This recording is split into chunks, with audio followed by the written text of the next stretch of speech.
Welcome back. Another episode of Chalk Talks with Coach B.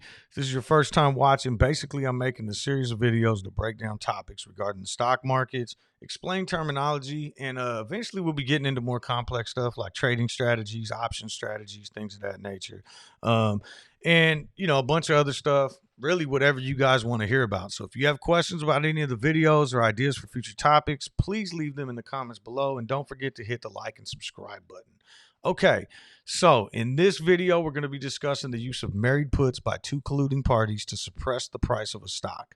If you're unfamiliar with how a put contract works, what a failure to deliver is, dark pools, or even what a naked short is, please check out some of my previous Chalk Talk videos where I went over a lot of those basics. Okay, so before we talk about the collusion taking place, I want to explain what a married put is. This is a useful strategy to protect your downside when you're buying a large position in a stock.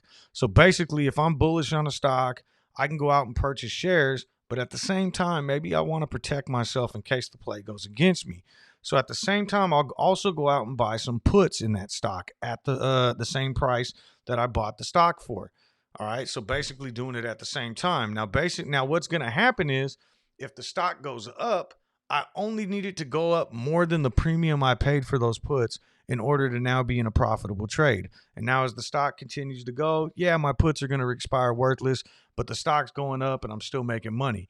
Now, on the flip side, if the stock goes down, I'm going to profit off the puts and now, maybe protect whatever losses I may incur with the shares. Maybe I could sell my shares now just at a small loss because I'm making it back on the puts, or I could just protect my investment against the downside until it swings back up.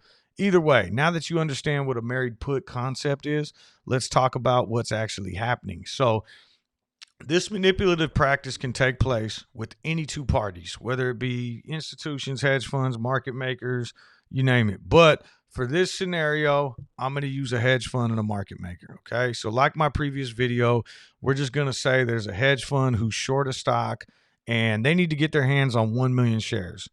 But because they don't want to drive the price of the stock up, they'd like to do it on the dark pool or by other means. They don't want to go into the open market and buy 1 million shares and drive the price up.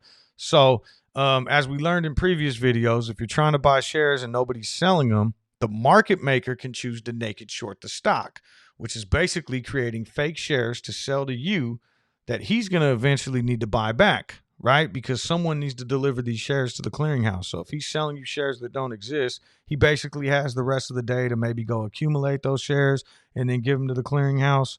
Or he could take an FTD and basically he gets 35 days to deliver them later or whatever, which is insane in itself. But anyways, so this is the real world, right? No, what market maker is going to take on an order that size in a highly volatile stock and basically say, okay, yeah, I'll create a naked short position to bail you out? No, he's going to want something in return. He's going to want some incentive. So they make an agreement. And, in this scenario, let's just say the agreement is the hedge fund's going to buy 10,000 worthless puts and 1 million shares simultaneously. So there goes your married put concept, right? 10,000 puts that are basically worthless. So basically it's like a payment. Essentially it's a married put. By worthless puts, I mean puts that will never print. They're never going to pay off. And basically it's a payoff. It's a fee, so to speak, for being able to buy those 1 million shares from the market maker on the dark pool. So let's say a stock's trading at $50. Market maker can sell $5 puts at $25 per contract. So 10,000 contract, that's a $250,000 payment. I use the word fee, bribe, or payment because essentially that's what it is. The stock isn't going to go down to $5, and both parties know that. It's a worthless put bought to put some incentive into the market maker's pocket so that he'll basically take on that liability. Now, the market maker sells the hedge fund 1 million shares in the dark pool, so it doesn't affect the stock price.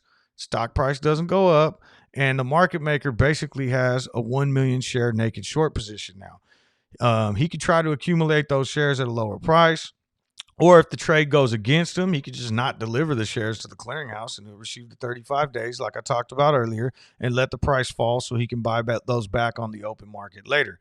The hedge fund, on the other hand, received those 1 million shares to cover a short position or maybe deliver borrowed shares or clear an FTD. but had to pay a cost for the service, right? He had to pay 250 grand to get out of it. So in this scenario, it was 250K, but this is all just hypothetical. The agreed upon amount could be way more or way less, depending on the risk the market maker wants to take on.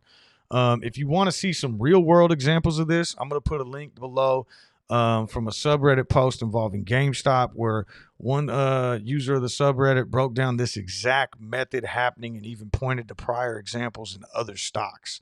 Okay, so if you're interested in finding this kind of manipulation in other stocks, the starting point is finding large purchases of worthless puts. Okay, you find those, basically now you can align them to big dates where FTDs mysteriously vanished. And then next would be maybe looking at some dark pool prints around the same time frame. Another thing I'll point out without making an entire video is this same fee for dark pool service can potentially be found by looking at worthless call options bought too, right?